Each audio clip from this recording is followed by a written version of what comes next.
Hello प्यारे दोस्तों।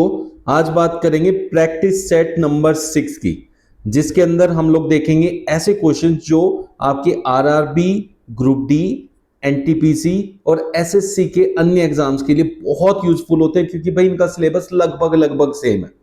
तो चलिए स्टार्ट करते हैं आज का अपना सेशन फर्स्ट क्वेश्चन के साथ। अगर आप नए हैं ना चैनल पे, भाई चैनल को सब्सक्राइब कर लेना और बेल आइकन प्रेस कर देना। उसका फायदा ये होता है कि जब भी मैं क्लास लेता हूँ तो आपके पास एक नोटिफिकेशन आ जाता है, भाई हाँ सेशन आ गया है देख लो, तो आप लोगों को बहुत फायदा होने वाला है। और शेयर कर दोगे तो भाई मजा ही आ जाएगा, है ना। तो चलो पहला क्वेश्चन देखते हैं। इसमें जीरो से स्टार्ट हुई है, सीरीज का क्वेश्चन है। सीरीज कितनी इंपॉर्टेंस रखता है ये आप लोग इस बात से समझ सकते हैं कि भाई मैंने तो कोई एग्जाम नहीं देखा जिसके अंदर सीरीज का क्वेश्चन ना आता हो। तो भाई रीजनिंग का मतलब ही सीरीज होता है। एक तरीके से सीरीज की जो मतलब रीजनिंग की शुरुआत हुई थी ना, वो सीरीज से ही हुई थी। ठीक है, तो चलिए स्टार्ट करें। भाई जो भी सीरीज आपकी जीरो से स्टार्ट होती हो ना, जीरो से स्टार्ट होने वाली सीरीज के तीन तरीके बहुत कॉमन होते हैं, मतलब 98% केसेस में उन्हीं से आंसर आता है। कौन से? जैसे जीरो में मैंने क्या पता 7 ऐड कर दिया हो और फिर ऐसे ही 7 के आगे कुछ ऐड कर दिया हो, फिर वो आगे कुछ ऐड कर दिया हो। लेकिन अगर ऐड करके संख्या आती तो एकदम से 124 पे नहीं पहुंचती, इतनी बड़ी संख्या नहीं बनती, क्योंकि स्टार्टिंग में सिर्फ 7 ही ऐड किया था। ठीक है, जब ऐसा होता है कि स्टार्टिंग में छोटी संख्या ऐड हो, 3-4 स्टेप में एक बड़ी संख्या आ जाए, तो वो ध्यान रखना, वो कभी भी आपका ऐसे एडिशन का, डायरेक्ट एडिशन का क्वेश्चन नहीं होता। एक चीज हो गई भाई, पहला तरीका हो गया। दूसरा तरीका, जिसके स्टार्टिंग जीरो से हो किसी भी सीरीज की, तो वहां होता है कि हमने ना एक लिया हो, उसके वर्ग में से एक माइनस कर दिया हो तो जीरो आ जाता है, और एक के घन में से भी एक माइनस करके जीरो आ जाता है। ये दोनों बहुत कॉमन है, बहुत कॉमन। ठीक है, अब हमें इसका मतलब क्या है कि ये जो जीरो आई है या तो स्क्वायर से आ सकती है या आपकी घन से आ सकती है। अब घन से आई होगी तो जो भी ऑप्शन में मतलब आगे सीरीज में नंबर दिए होंगे ना, वो घन के आसपास होंगे। और अगर वर्ग से आंसर आया होगा तो सारे के सारे जो भी आगे नंबर लिखे हैं वो वर्गों के आसपास होंगे। तो अगर मैं देखूं 124 125 के पास है, जो कि 5 का घन होता है। 63 64 के पास है, जो कि 4 का घन होता है। और 7 जो है भैया 8 के आसपास होता है, पास होता है, जो कि किसका घन है? 2 का घन है। तो घनों वाला काम हुआ है। तो उम्मीद करता हूं ये जो जीरो से स्टार्ट होने वाली सीरीज है तो बड़ा बढ़िया से आपको समझ में आ गई होगी। तो यहाँ मैंने 1 का घन किया होगा, यहाँ 2 का किया होगा, यहाँ 3 का किया होगा। तो 3 का घन जो होता है वो ना होता है 27, है ना। और सब में से एक माइनस हो रहा है तो 26 हो जाएगा इसका आपका आंसर। तो ऑप्शन ए करेक्ट आंसर हो गया। अब इसमें ना एक लॉजिक और होता है जिसमें क्वेश्चन थोड़ा सा चेंज हो जाएगा, उसको भी आप लोग समझ लो। आगे कभी भी वो आएगा तो ये कहानी खत्म हो जाएगी, इस टाइप के क्वेश्चन आपको बिल्कुल सेट हो जाएंगे। ऐसा भी हो सकता है कि एक के घन में से एक माइनस हुआ हो, अब सब में से एक एक माइनस हुआ है ना, तो आगे ऐसा हो सकता है कि दो के घन में से दो और तीन के घन में से तीन भी माइनस, मतलब जो संख्या का घन है वही उसमें से माइनस भी हो रहा हो। तो वो वाला कॉन्सेप्ट भी मिलता है। तो उसमें भी देखो जीरो ही आएगा यहाँ स्टार्टिंग में। यहाँ क्या आएगा? 6 आएगा। यहाँ क्या आएगा? 27 माइनस 3 इज 24। लेकिन फिर भी ये घनों के आसपास होते, साफ साफ दिखाई दे जाते हैं, तो पता चल जाता है क्वेश्चन कौन से टाइप का है। तो ये बढ़िया से समझ में आया होगा, है ना। चलो बढ़िया लगेगा ना तो भाई लाइक करके जाना, अगर बढ़िया लगेगा। नहीं बढ़िया लगेगा तो आपकी मर्जी है ना। नहीं तो बढ़िया लगता है तो यार कर देना, मोटिवेशन मिलता है उससे बहुत सारा। चलो सेकंड क्वेश्चन की ओर चलते हैं। अब ये क्या है? ये भी एक सीरीज का टाइप ही होता है, जिसके अंदर सीरीज के अनुसार जो सारे नंबर्स हैं वो फिट नहीं होते। कोई एक नंबर ऐसा होगा जो सीरीज को फॉलो नहीं करता होगा। अब वो नंबर ढूंढना है मेरे को जो सीरीज को फॉलो नहीं करता होगा। अब वो कैसे पता चलेगा? वो पता चलेगा देखो, सबसे पहले तो आप ये देखो कि आपकी सीरीज की शुरुआत कहाँ से हुई। सीरीज की शुरुआत हुई भाई 41 से, और आप कहाँ तक पहुंचे? 56 तक पहुंचे। तो जब हम 41 से स्टार्ट होके 4-5 स्टेप के बाद भी 56 तक ही पहुंचे, तो सिर्फ और सिर्फ अंतर का क्वेश्चन हो सकता है।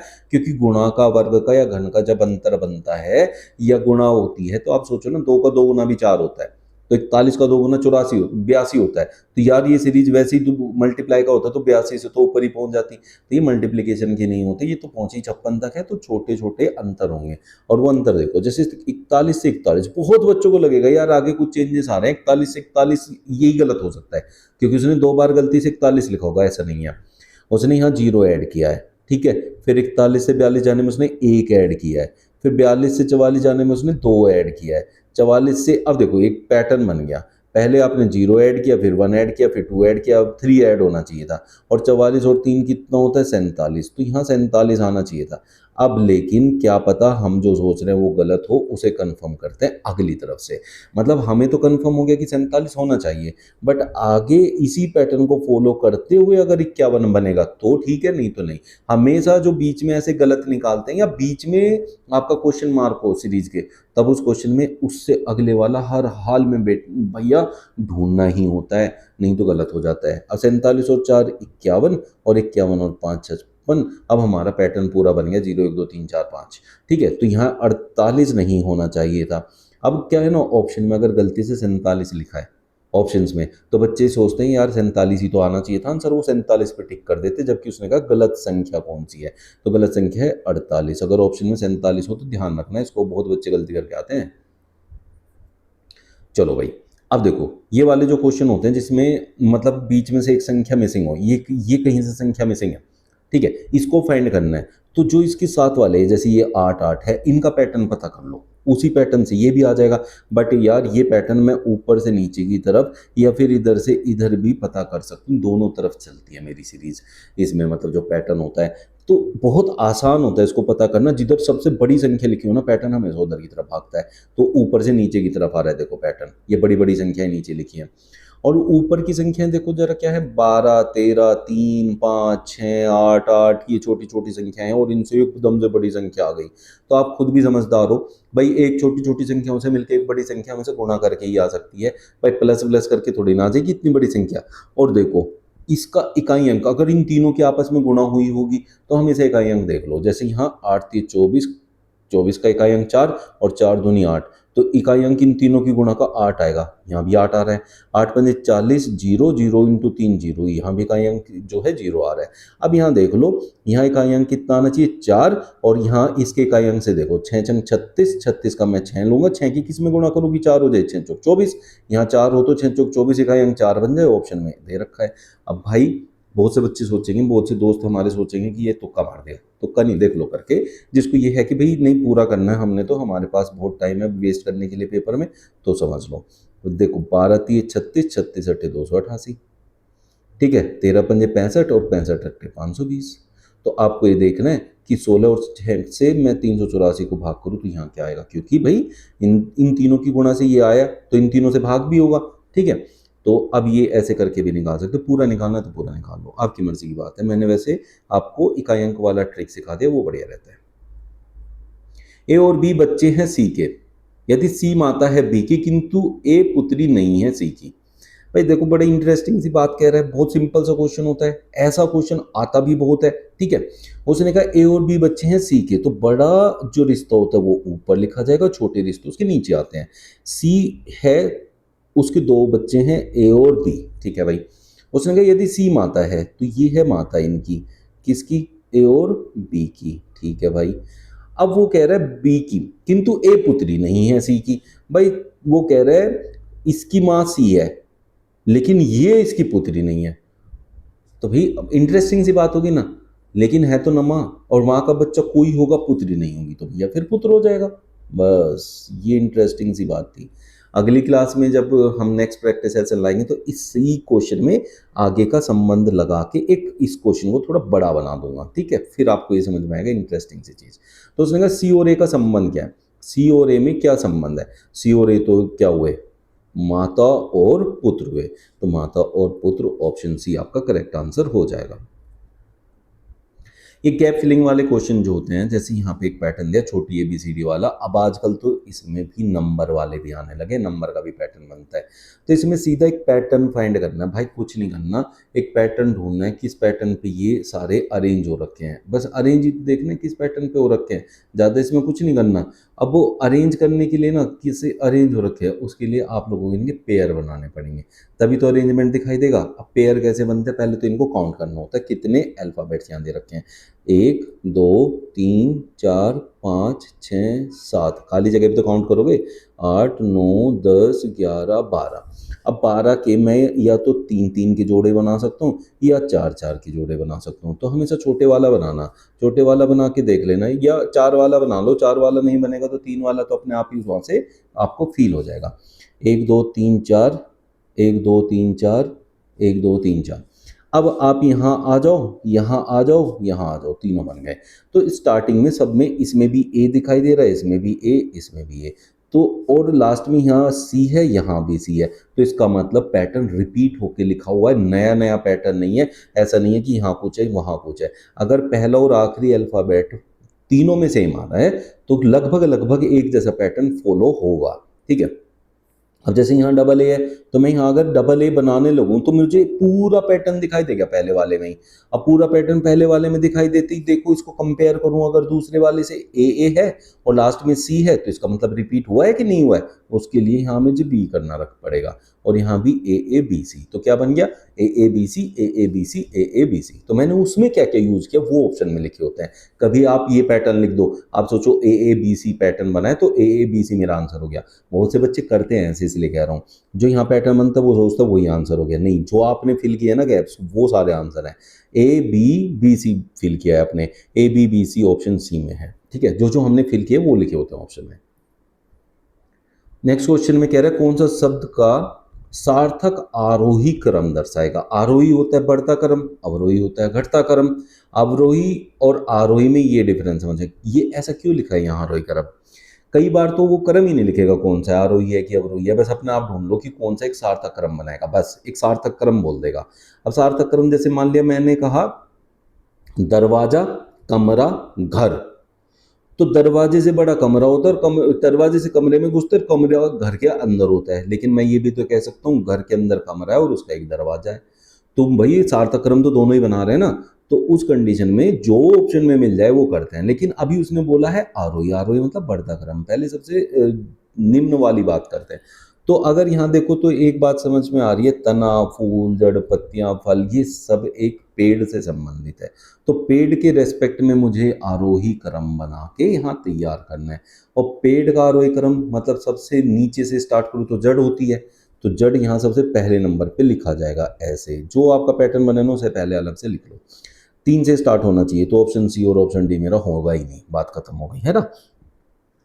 चलिए, जड़ के ऊपर कौन होता है, तना होता है कि नहीं होता है, जड़ से जस्ट ऊपर तना ही तो स्टार्ट होता है, तो 3 से 4 आएगा, ये दोनों ऑप्शन में दिया हुआ है।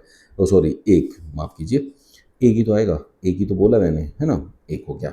फिर तने से आगे क्या होता है, तने से आगे आपका देखो पत्तियां आएंगी, है ना, 4 नंबर। फिर पत्तियों से फूल होंगे 2 नंबर, और फूल से फल बनेगा 5 नंबर। 3 1 4 2 5, जो कि ऑप्शन ए में दे रखा है, ऑप्शन ए हमारा करेक्ट आंसर हो जाएगा। यदि ऑनेस्टी को 5 1 3 2 4 6 8 के रूप में लिखा जाता है और पॉवर्टी को 7 1 9 20 68 के रूप में, तो हॉर्स को किस कोडबद्ध रूप में लिखा जाएगा। यह है कोडिंग डिकोडिंग के क्वेश्चन। अब इसमें ना एक मज़ेदार चीज़ है, जो जिस वजह से मैंने ये लिया है, बहुत से बच्चे क्या करते हैं ना, कंपेयर करने लगते हैं। जैसे ना नंबरिंग जब लिखी रहती है ना सामने, तब सबसे ज़्यादा दिमाग लगाते हैं सब ने ABCD के नंबर याद कर रखे होते हैं। नहीं किए तो यार कर लेना, वैसे तो ABCD के नंबर याद करना मतलब रीजनिंग सीखना है तो ABCD के नंबर याद करने ही पड़ेंगे, अल्फ़ाबेट्स के नंबर। लेकिन यहाँ जैसे मैंने H देखा, यहाँ मैं 5 देखूंगा और मैं सोचने लगूंगा H 8 नंबर पे आता है तो 5 से उसका क्या संबंध बनेगा। लेकिन भाई मेरी बात सुनो दोस्तों, कि सबसे पहले भैया मुझे ये देखना पड़ेगा मुझे फाइंड क्या करना है। तो ऐसे क्वेश्चन सबसे पहले उस पर जाओ जो तुम्हें पता करना है। तो यहाँ पता करना है हॉर्स का कोड। अब हॉर्स में जो जो लेटर लिखे हुए हैं, जो जो अल्फ़ाबेट आए हैं, वो पहले ये देखो ऊपर जिस जिसके कोड दे रखे क्या वहाँ मौजूद है। HORSE, क्या ये हॉर्स वहाँ मौजूद हैं। देखो HO और R यहाँ से मिल जाएगा, S यहाँ से, E यहाँ से। जब ये जो तुम्हें फाइंड करना है, अगर उसके सारे अल्फ़ाबेट ऊपर वाले जो भी आपको कोड थे उनमें मौजूद हैं, तो सिर्फ कंपेयर करना होता है। इसमें उनकी नंबरिंग ABCD वगैरह पे नहीं जाना होता, हमें सिर्फ कंपेयर करना है, ऊपर से कोड कंपेयर करके लाने हैं। जैसे मुझे सबसे पहले H का चाहिए, H पहले नंबर पे, तो मुझे 5 कोड मिल जाएगा, ये रहा मेरा 5। ओ इससे अगले वाला था 5 1। अब आर का चाहिए, तो आर का यहाँ से देखें लास्ट से थर्ड जो कि 0 है, ये रहा भाई।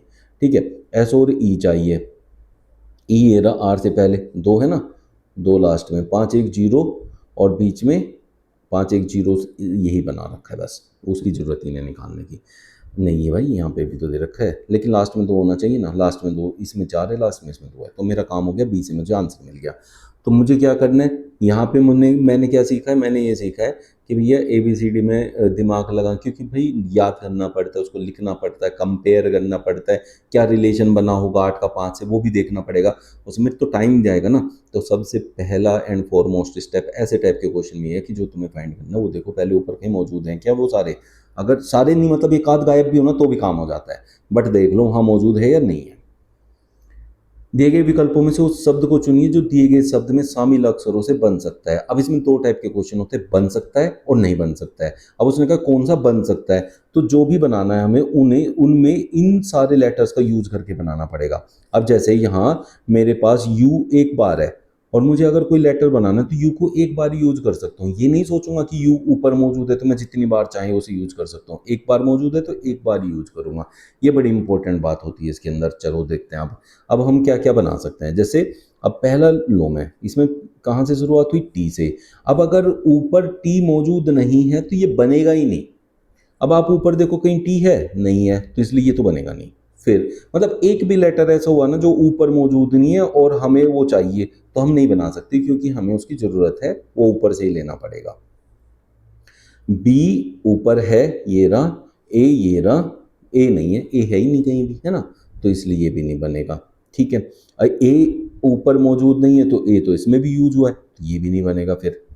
फिर इसे बस यही बचा, लेकिन इसे मैं ढूंढ के दिखाऊंगा आपको ताकि आपको सेटिस्फेक्शन हो जाए यार, ऐसा ना हो कहीं तुम्हें लगे कि सर ने रटा हुआ है। सी आर ये रहा, यू ये रहा, MBS, एम ये रहा, बी ये रहा और एस ये रहा, हो गया काम। तो इसलिए ऑप्शन डी इसका करेक्ट आंसर हो जाएगा।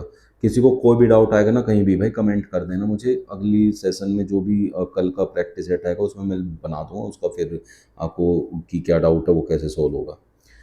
40 बच्चों की एक पंक्ति में आर दाएं से पांचवा, आर और ओ के बीच 10 बच्चे हैं, पंक्ति के बाएं से ओ का स्थान कौन सा होगा। देखो ये टोटल 40 बच्चे हैं, ये दायां है वो बायां है ऐसा मान लो, ठीक है। दाएं से आर, आर दाएं से पांचवें स्थान पर है तो यहाँ आर आ गया और इसका स्थान क्या है, पांचवा है, ठीक है। आर और ओ के बीच 10 बच्चे हैं, तो मान लिया अगर ओ यहाँ बैठा है और बीच में 10 बच्चे हैं बच्चों, ठीक है, तो ये ओ काउंट नहीं होगा, ओ नहीं काउंट हुआ, ये 10 बच्चे इनके बीच में है और 5 यहाँ तक है, तो यहाँ तक जाने में 15 बच्चे हो गए, तो 16वें नंबर पे ओ बैठा है। समझ में आया कुछ। तो बीच वाले को हम इधर वाले में जोड़ते हैं तो ओ से इधर इधर के नंबर आएंगे, इधर वाले, ठीक है। अब ओ को, ओ का भी प्लेस चाहिए तो ओ को भी काउंट कर लो, 16 हो गया। अब टोटल बच्चे कितने थे भाई इसमें, 40 थे, 40 में से 16 तो इधर रह गए, तो उधर कितने बच्चे बैठे हैं, समझने की बात है ना। अगर 40 में से 16 बच्चे इधर बैठे हैं तो कितना हो गया, 24, 24 बच्चे उधर बैठे हैं। अब वो कह रहे हैं इधर से ओ का नंबर कौन सा होगा, 24 बच्चे उधर है और 25वां होगा ओ, तो 25वें को अलग काउंट करना पड़ेगा, तो ये हो जाएगा 25, ठीक है। और वैसे भी देखो एक फॉर्मूला होता है, total is equals to right plus left minus 1। अब टोटल कितना है मेरा, 40 है, ठीक है, इक्वल्स टू इधर से राइट की तरफ से मेरा स्थान कौन सा, 16वां, लेफ्ट से मेरे से पूछा है और -1, 16 में से एक जाएगा 15, इधर आके माइनस होगा तो कितना हो जाएगा, 25। अब भाई जिस तरीके से तुम्हें समझ में आया हो उस तरीके को यूज कर लेना। मैं तो पहले वाले तरीकों को ज़्यादा प्रेफर करता हूँ, फॉर्मूले में कम विश्वास रखता हूँ। बाकी आप लोगों की मर्जी है, देखो दोनों अच्छे हैं, ये मैंने कहा कि मैं उसमें विश्वास रखता हूँ, मैंने ये नहीं कहा कि वो अच्छा है, दोनों अच्छे हैं, दोनों से आंसर आएगा, टाइम भी नहीं लगेगा, दोनों अपना काम करेंगे।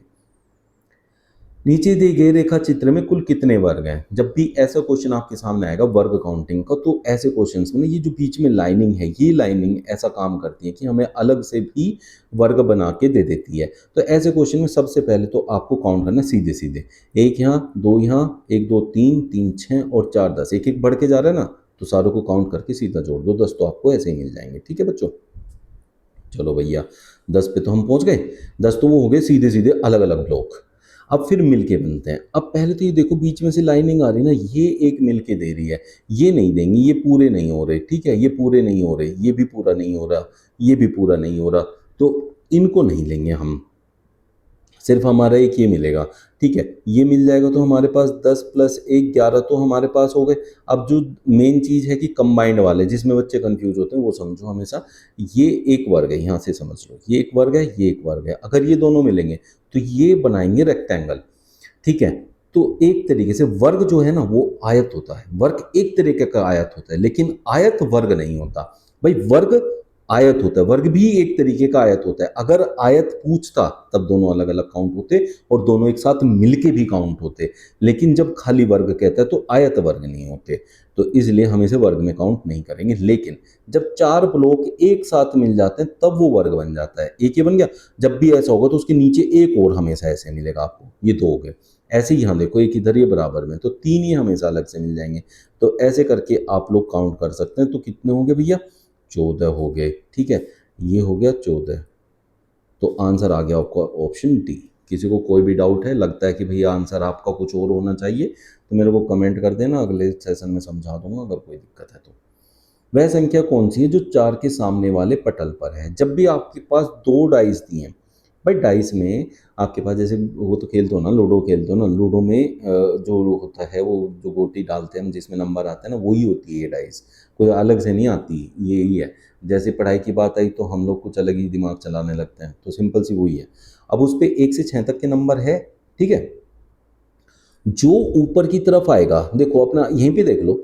अब ये बताओ, इसके इसकी विपरीत वाला तो इसके नीचे छिपा हुआ है ना, वो दिख तो नहीं रहा हमें। इसके साथ नहीं होगा, जैसे 5 के साथ 3 है, 5 के साथ 4 है, 4 के साथ 6 है, 1 है। ये पास वाले आसपास जो दिखाई देते हैं ना, ऊपर जो है नंबर उसके जस्ट अपोजिट वाला उसके नीचे छिपा रहेगा। 6 वाले का अपोजिट इसके यहाँ पीछे छिपा रहेगा। तो इसका मतलब क्या है, जो अपोजिट होता है ना वो कभी साथ में हो सकता है? नहीं हो सकता। अरे वैसे भी सोचना ना, लाइफ में जो हमारे साथ है वो अपोजिट नहीं है, और जो अपोजिट है वो हमारे साथ नहीं है। तो जो अपोजिट है वो हमारे साथ कभी नहीं हो सकता। तो हमसे पूछे 4 के सामने, तो मतलब 4 के अपोजिट। अगर 4 के अपोजिट पूछे तो 4 के साथ जो जो हैं वो उसके अपोजिट नहीं हो सकते। तो ऐसे उसमें ये देखो 4 के साथ कौन कौन है। 4 के साथ 1 आ रखा है, ये रहा। 6 आ रखा है, ये रहा। और 4 के सामने तो देख नहीं है, 3 और 5 भी आ रखे हैं। 3 और 5 ये सारे नंबर अगर इसके साथ आ गए तो इसके विपरीत आने का सवाल ही पैदा नहीं होता। तो बचा कौन? सिर्फ 2 बचा। तो 2 इसके विपरीत है, तभी तो यहाँ 4 दिखाई दे रहा है। जहाँ 4 दिखाई दे रहा है उसके विपरीत वाला वहां दिखाई नहीं देगा। अब पहली डाइस में 4 है, दूसरी डाइस में 4 है, दोनों में 4 है, तो वो नहीं दिखाई देगा जो इसके विपरीत है। अब बाकी अगर सारे आ जाएं, जो बाकी सारे नंबर यहाँ आ जाएं, तब हम ऐसे कर सकते हैं। अदरवाइज दूसरा तरीका लगाना पड़ेगा, क्लॉकवाइज वाला। वो जब समझेंगे, जब उस टाइप का क्वेश्चन आएगा। अभी वो है जिसमें इसके साथ जो जो हैं वो सारे बाकियों की पूर्ति कर देते हैं। तो इसलिए हमारा आंसर हो गया ऑप्शन ए। उन सभी व्यक्तियों की संख्या ज्ञात कीजिए जो अंग्रेजी तथा तेलुगु बोल सकते हैं। तो ऐसे क्वेश्चन में बच्चों को क्या करना है, तेलुगु बोल सकते हैं, अंग्रेजी बोल सकते हैं। तो यहाँ है 3। वो कौन कौन से हैं? तमिल भी है। तो आप ना जो जो तमिल में आ रहे हैं पहले उन्हें गायब कर दो। उन्हें गायब करने का तरीका क्या है भाई? उन्हें ऐसे मार्क कर दो, भैया ये सारे तमिल वाले हैं, ये है कि नहीं है सारे तमिल वाले, इन्हें हटा दो, ये नहीं आएंगे मतलब आपके आंसर में। ठीक है, ये तो हो गए गायब। अब ये मतलब हमारे पास नंबर ही नहीं है, इनकी हमें कोई ज़रूरत नहीं है। तो सबसे पहला काम ये करना है। फिर तेलुगु और अंग्रेजी दोनों बोलनी है, दोनों बोलनी है। ये 35 तो वो हैं जो सिर्फ तेलुगु बोल सकते हैं, 27 वो है जो सिर्फ अंग्रेजी बोल सकते हैं, ये 13 वो हैं जो अंग्रेजी के उसमें भी आ रहे हैं और तेलुगु के उसमें भी। तो 13 हमारा जो है यहाँ करेक्ट आंसर हो जाएगा। अब थोड़ी सी इसमें एक चीज़ समझा दूँ, वो क्या है, ये जो 9 है ये वो है जो तीनों बोल सकते हैं। समझ के बाद अब मेरे को यहाँ से 13 लेना था, लेकिन यहाँ समझो बात को, ये 13, ये 9 वाला वो है जो तमिल भी बोल सकता है। लेकिन हमें देखना है कि वो क्या तेलुगु और अंग्रेजी दोनों बोल सकते हैं? हाँ जी बोल सकते हैं। उससे अलग अगर वो कुछ बोले वो भी चलेगा, बट वो इन दोनों के साथ है, तो इसलिए इन दोनों को हमेशा ऐड कर देना है। ठीक है, 13 और 9 22। तो पहले उसको कवर करके आंसर निकालना और फिर बाकी उसमें भी जो कॉमन आएगा उसको इसके साथ ले आना बाद में। उसे चुनिए जो अन्य 3 विकल्पों से भिन्न है। अन्य 3 विकल्पों से भिन्न है का मतलब होता है कि 3 एक जैसे होंगे और एक अलग होगा। इसे फाइंड द ऑड वन भी कहा जाता है। फाइंड द ऑड वन मतलब असंगत, असंगत भी कहते हैं, अन्य विकल्पों से भिन्न है वो भी कह सकते हैं। हमें ये कई प्रकार से हम इसको बोल सकते हैं। अब बच्चों हमारे पास क्या है भाई, मेरे भाइयों बताओ चलो। अब हम यहाँ देखें 342। अब भाई 342 देखते हैं, आपके दिमाग में कुछ कुछ कुछ कुछ आ रहा होगा। क्या आ रहा होगा भाई? पहली बात तो ये समझ लो कि रीजनिंग अगर करनी है और टाइम बचाना है, एग्जाम में जाते ही आंसर क्लिक करने हैं, तो 30 तक के वर्ग और 20 तक के घन बाई हार्ट कर दो। ठीक है, अब 7 का अगर मैं घन करने जाऊं तो मेरे दिमाग में 343 है। अरे हाँ, सुना सुना सा तो लग रहा था, अब आया समझ में, अब आ गया याद। फिर तो ये तो 8 के पास होता है, 8 का तो 512 होता है, तो 8 का क्यूब 512। अब इन दोनों में कॉमन क्या है, ये अपने घन से एक कम है, ये अपने घन से एक कम है, और ये 216 से एक कम है, जो कि 6 का घन होता है ना, 6 का घन 216 होता है, ये उससे एक कम है। तो तीनों एक जैसे हुए कि नहीं हुए, ठीक है, ये तीन एक जैसे हो गए, तो ये डेफिनेटली अलग होगा। 5 का घन 125 होना चाहिए था एक कम, ये एक ज़्यादा लिखा हुआ है, तो ये है हमारा आंसर। तो option C is your correct answer. 5 का 100 से जो रिलेशन है, 7 का वही रिलेशन किससे होगा, ये है एनालॉगी, नंबर एनालॉगी कहते हैं। इस एनालॉगी का मतलब है कि 5 और 100 का रिलेशन ढूंढना है आपस में, और उसी रिलेशन को लगाते हुए 7 का किससे संबंध बनेगा वो मुझे फाइंड करना है। अब 5, देखो 5 का 20 गुना 100 होता है, सबसे सीधा रिलेशन तो देखो यही होता है, 5 का 100 से 20 गुना। तो 7 का 20 से क्या रिलेशन है, देखो 7 का 20 से 140 बनेगा, क्या ऑप्शन में मौजूद है, नहीं है ना, तो ये वाला रिलेशन इसमें फिट नहीं हुआ। अब रिलेशन ढूंढेंगे कैसे ना, वो ये समझना है यहाँ से तुम्हें। अब ये 20 गुना नहीं बैठा भाई, ठीक है जी। अब 5 में 80 जोड़ दूं 100 हो जाए, 7 में 80 जोड़ के 87 हो जाए, वो भी ऑप्शन में मौजूद नहीं है। फिर आपको क्या ट्रिक लगानी है, ऐसे क्वेश्चंस में हमेशा जाना है वर्गों पे। फिर वर्गों का रिलेशन बनाओ, 5 का वर्ग करेंगे तो 25, अब 25 का 4 गुना 100 होता है, मतलब कहीं ना कहीं करके मेरे को 100 पे पहुंचना है। फिर मैं 7 का यही पैटर्न यूज करूं तो 49, और 49 चौके करूं तो कितना होता है 196। देख लो ना, 4 36 416 319, जो कि ऑप्शन डी में दे रखा है, तो ये है मेरा करेक्ट आंसर। उम्मीद करता हूँ अब आपको समझ में आएगा कि क्वेश्चन को देख के हमें कैसे उसमें भैया रिलेशन बनाना है। Analogy is the most important topic after series. Series सबसे ज़्यादा इंपॉर्टेंट होता है देखो, फिर उसके बाद आती है एनालॉजी। और एनालॉजी है भैया आपकी नंबर एनालॉजी, आपकी जो है अल्फ़ाबेट की एनालॉजी, फिर है आपकी शब्द एनालॉजी, बड़ा वाइड स्कोप है उसका। और उसका एक नज़ारा जो था हमारा सेट 5 में है, आप सेट 5 जाके देखो, सेट 5 में पूरा एनालॉजी कराया हुआ है मैंने, सारे क्वेश्चन वो बस सिर्फ एनालॉजी के ऊपर ही है। तो वहाँ से आपको एक टाइप की आइडिया हो जाएंगे कैसे क्वेश्चन आते हैं। चलो नेक्स्ट क्वेश्चन देखते हैं भाई। शैलेंद्र, केशव, माधव और आशीष और राकेश 5 मित्र हैं। शैलेंद्र केशव से छोटा है, तो केशव उससे बड़ा होगा ना, तो मैं इंग्लिश में लिख रहा हूँ, इंग्लिश में लिखने में टाइम बच जाता है भाई थोड़ा सा। केशव, शैलेंद्र, शैलेंद्र लिख देते हैं यहाँ थोड़ा सा, है ना, समझ जाओगे ना आप लोग। शैलेंद्र केशव से छोटा है किंतु राकेश से लंबा है, कौन, शैलेंद्र। तो शैलेंद्र राकेश से लंबा है, तो यहाँ राकेश आ जाएगा, इसको राकेश लिख देते हैं, ठीक है जी, हो गया हमारा काम। ठीक है, माधव सबसे लंबा है, तो माधव को यहाँ लिख लेते हैं, इसे तो हिंदी में लिखूंगा मैं, ये सबसे बड़ा है तो इसको हिंदी सूट करेगी। आशीष केशव से थोड़ा छोटा है, केशव से थोड़ा छोटा है। अब थोड़े छोटे में हम भाई कभी भी ये आइडिया नहीं लगा सकते कि वो शैलेंद्र से बड़ा होगा। थोड़ा छोटा तो वो शैलेंद्र से नीचे जाएगा तब भी थोड़ा छोटा ही कहलाएगा, लेकिन तो अगली कंडीशन पढ़नी पड़ेगी। आशीष केशव से थोड़ा छोटा है और शैलेंद्र से थोड़ा लंबा है। अब उसने ये कहा ना, आई ना काम की बात, यहां आएगा फिर आशीष। कुछ समझ में आया, अब बन गया सबका कर्म बन गया। जो वो पूछे बता दो सबसे छोटा कौन है, यार ये तो पहले ही पता नाम है, इतना पढ़ने की जरूरत भी नहीं थी, राकेश। तो आपका ऑप्शन एक करेक्ट आंसर हो जाएगा। ये था आज का आपका प्रैक्टिस सेट। भाई कैसा लगा है कमेंट करके बता देना, बढ़िया लगा है तो यार लाइक भी कर देना, और शेयर कर दोगे तो यार मज़ा आ जाएगा यार, सब दोस्तों तक पहुंचा दो सबको। रीजनिंग में ये जो डर बना हुआ ना एक फोबिया सा रीजनिंग का, वो दूर होएगा। प्रीवियस ईयर्स के क्वेश्चंस रखता हूँ मैं इसमें ज़्यादातर, तो आपको एक्चुअल क्वेश्चन का पता चलता है। एक्चुअली में पेपर में बैठोगे तो यही सब कुछ मिलना है वहाँ, तो आपके बड़े काम का है ये। ठीक है, चलिए कल फिर मिलेंगे बढ़िया से एक प्रैक्टिस सेट के साथ लाऊंगा फिर आपका एक कल बढ़िया प्रैक्टिस सेट। Thank you.